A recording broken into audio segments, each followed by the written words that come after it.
Uninterrupted జీవితంలో ఉన్నాం. మేము ఎప్పుడు ఏ పార్టీలో ఉన్నప్పటికీ కూడా, ఏ పార్టీలో అపోజిషన్ ఉన్నా పొజిషన్లు ఉన్నా ఎక్కడున్నా కూడా నేను అపోజిషన్ ఉన్నా కదా నాకు ఇది వద్దో రాదంటే భావన మాకు ఎప్పుడు లేకుండే. నిజంగా కూడా అప్పుడు ద బ్యూటీ ఆఫ్ డెమోక్రసీ ఇలా అసెంబ్లీలో మేము కూడా అట్లాంటి వాతావరణం చూసినాం. ఈ మధ్యలో ఎందుకో కొంత మారిపోయింది. అది sad part of the democracy, that is different aspect. ఇవాళ ఒకటి మాత్రం సత్యం ఏంటంటే రాష్ట్ర ప్రభుత్వం రాష్ట్ర ప్రజలందరికీ నాయకత్వం వహించాలి. కేంద్ర ప్రభుత్వం దేశ ప్రజానికాన్ని నాయకత్వం వహిస్తాం.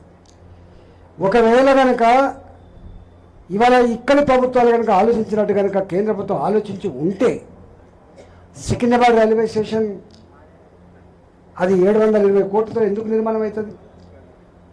బ్రిటిష్ కాలంలో కట్టిన, నిజాం కాలంలో కట్టినటువంటి ఆ రైల్వే స్టేషన్ సున్నా వేసింది తప్ప ఇంత ట్రాఫిక్ పెరిగినా, ఇన్ని ప్లాట్ఫామ్లు పెరిగినా, ఇన్ని ట్రైన్ల సంఖ్య పెరిగినా ఇవాళ ఆ దానికి సున్నా వేసింది తప్ప ఎప్పుడు కింద మార్పు లేదు. రైల్వే స్టేషన్లో కూర్చున్నంతసేపు మనకు దర్శనం ఇచ్చేటి ఏంటి? పంది కోకులు దర్శనం ఇచ్చేది, ఈగలు దోమలు దర్శనం ఇచ్చేది, కంపు వాసన తప్ప రైల్వే స్టేషన్ ఇంకో రకంగా ఉండదు. నాకు తెలిసి ఆఫ్టర్ 77 years ఆఫ్ ఇండిపెండెన్స్ నేను అంటున్నా, టెక్నాలజీ లేదా ప్రపంచంలో ఈ భారత్ అంటే పేద దేశం, థర్డ్ వరల్డ్ కంట్రీ, ఎదుగుతున్న దేశంగా ఉండే, కానీ ప్రపంచంలో అగ్రగామి దేశాలతో పోటీ పడగలిగే సత్తా శక్తి సంతరించుకున్న దేశం భారతదేశం. గుర్తుపెట్టుకోండి. నేను కేంద్ర ప్రభుత్వాన్ని పోవడానికో మోడీ గారిని పోవడానికో కాదు. ఇవాళ నిన్న ప్రెస్ మీట్ చెప్పొచ్చింది మా కిషన్ రెడ్డి గారు, దేశంలో 990 కిలోమీటర్ల న్యూ రైల్వే లైన్స్ని మళ్ళీ ఇవాళ 34,000 కోట్ల రూపాయలతో నిర్మాణం చేస్తున్నారు.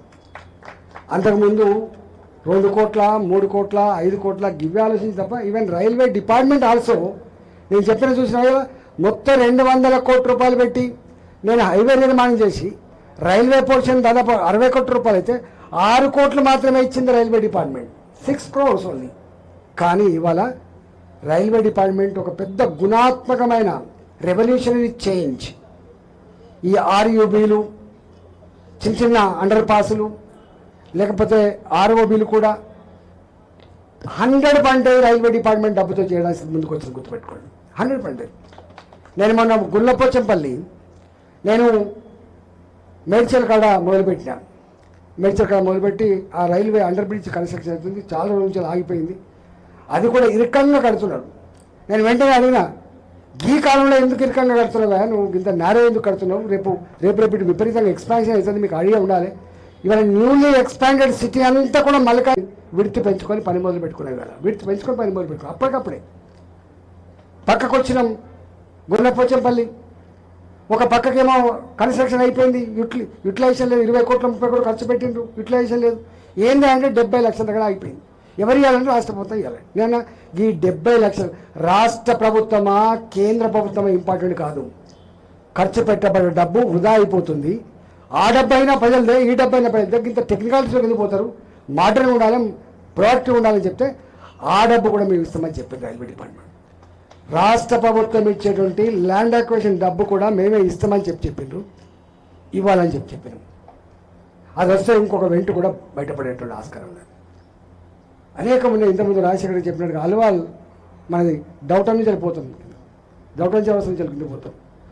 అక్కడ కూడా ఒకటి అటు ఒకటి ఇటు ఒకటి సిగ్నల్ పెట్టింది, అక్కడ కూడా సిగ్నల్ పెట్టింది. నేను ఇక్కడ ఎందుకు సిగ్నల్ పెట్టింటే ట్రాఫిక్ బాగా అయిపోయింది సార్.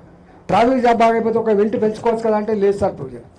ఒకప్పుడు రైల్వే డిపార్ట్మెంట్లో ఒకసారి ఇప్పుడు రామకృష్ణప్పుడు చెప్పినాం, ఒకసారి వాళ్ళ గేట్ ఎత్తేసిన తర్వాత railway department won't spare 1 single పైసా. కానీ మేమన్నాం, ఇంతకుముందు చెప్పినా కదా, కేంద్రం అవుతుంది రాష్ట్రం అవుతుంది, ప్రజలకు కావాలంటే సౌకర్యం కావాలి. మేమన్నాం, రాష్ట్ర ప్రభుత్వాల దగ్గర డబ్బులు లేవు, రాష్ట్ర ప్రభుత్వాల స్పందన తక్కువ ఉంది, చిన్నగా తక్కువ కాకపోవచ్చు కానీ స్పందన లేదు, కోఆర్డినేషన్ కూడా కష్టమవుతా ఉంది, ఇది అయితే లేదంటే మేమే 100% పెట్టి చేస్తామని చెప్పారు. 100% పెడతామని చెప్పారు. और एक सजेशन दिया था हमने तेलंगाना से, हम पार्लियामेंट में बात किए, मालूम है, तो रेलवेज के बारे में पार्लियामेंट में बात की थी। हमारा रघुनंदन राव को मौका दिया था। हम पूरा तेलंगाना में जितने जो समस्या है, नॉर्थ का जितने साउथ का जितने जो समस्या, सारे समस्या वहाँ पे प्रस्ताव किया था। వారు అన్నారు ఒకటే మాట, డెఫినెట్గా ఇవన్నీ చేస్తామని చెప్పారు. మీరు ఇప్పుడు చెప్పిన తుర్కపల్లిది కావచ్చు, నేను ఇక్కడ కూర్చున్న వాజ్పేయి నగర్ ఇంకెప్పుడు రోజు అడుగుతుంది, ఫోన్ చేసినప్పుడు వాజ్పేయి ఎప్పుడు వేస్తాం.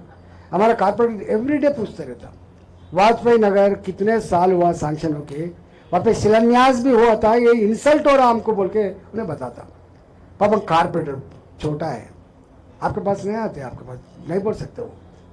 इसीलिए నేను ఏమంటున్నా ఒకటే, నేను ఇప్పుడు మీటింగ్ ఉంది మళ్ళా ఈ హైదరాబాద్ అండ్ సికింద్రాబాద్ రెండింటితో ఒక మీటింగ్ ఉంది. తప్పకుండా ఇవన్నీ ఏ సమస్యలు అయితే ఇప్పుడు ప్రస్తావించాను అవన్నీ ఇలా అలవాల్లో కూడా ఇంకొక వెంట పెంచుకునేటువంటి ఏర్పాటు కావచ్చు. మనకు నానాజీ నగర మన నాగిరెడ్డి నగర్ నుంచి వెళ్ళి లయోలా కాలేజ్ వైపు ఉండేటువంటిది కావచ్చు. తర్వాత ఒక కొత్త రైల్వే స్టేషన్ మా పెద్ద మనుషులు అంతా అడిగిండ్రు, పెద్ద మనుషులు అంటే మా రిటైర్డ్ ఎంప్లాయీస్ అంతా అడిగిండ్రు, అది ఆనంద్ బాగ్. అది 3 సార్లు సర్వే చేయించాను నేను, ఎందుకంటే వాళ్ళు పెద్ద మనుషులు అడిగిండ్రు, దీన్ని కాదని చెప్పి ఎట్టి పరిస్థితుల్లో కూడా వాళ్ళు రైల్వే డిపార్ట్మెంట్ నుంచి రిటైర్డ్ అయిన వాళ్ళు చెప్పిన టెక్నికల్ ఆస్पेक्टలో కూడా డిస్కస్ చేసినాం మేము. ఎందుకంటే हमारे जो रिटायर्ड रेलवे एम्प्लॉयज़ है वो लोग को ये टेक्निकल बारे में मालूम होता ना, वो लोग बताए थे नहीं नहीं इतना डिग्रीज नहीं है, जरूर यहाँ पे बना सकते बोल के जो बताया था, वो इश्यू पे भी हम डिस्कस किया था. కానీ ఎందుకో వాళ్ళు దాన్ని కష్టమవుతుంది ముందుకు పెడతా అంటారు, ముందుకు పెడతా ఇంకా ఇంకో రైల్వే స్టేషన్ దగ్గరేటట్టున్నది. అంటే ఇదైతే సెంట్రల్లో ఉంది. మరోసారి 3 సార్లు టెక్నికల్ సర్వే చేయించిన డెఫినెట్గా ఏమాత్రం అవకాశం ఉన్నా కూడా నేను ఒకటే మాట చెప్పిన, నో అనేది నా డిక్షనరీ లేదని చెప్పిన, నో అనేది మా డిక్షనరీ లేదు.